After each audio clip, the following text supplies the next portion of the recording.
Ayan, nakikita niyo mga lods sa sopa. Tinan niyo sila. Ayan. Oh, diba? Ang daming pagkain. Alam mo mga lods, puro pagkain yan hanggang doon.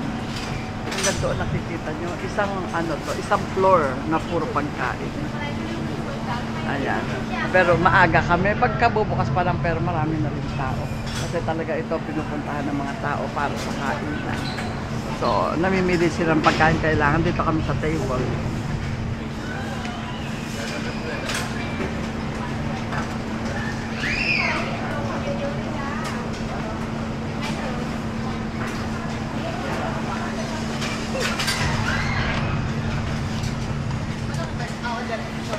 Malamig dito, walang ano.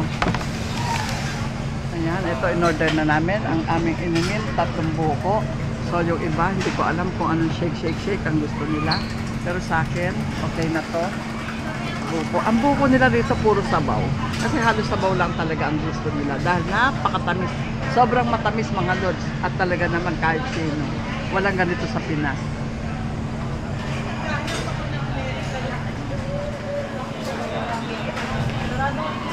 Ang mangga nila dito, okay lang din, matamis, pero hindi katulad ng sa Pinas na masarap. Kasi ito may aftertaste na ano, hindi ko alam kung paano.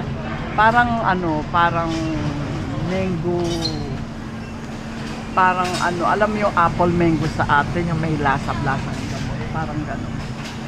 Available dito kahit saan merong mango sticky rice. Yan, dito.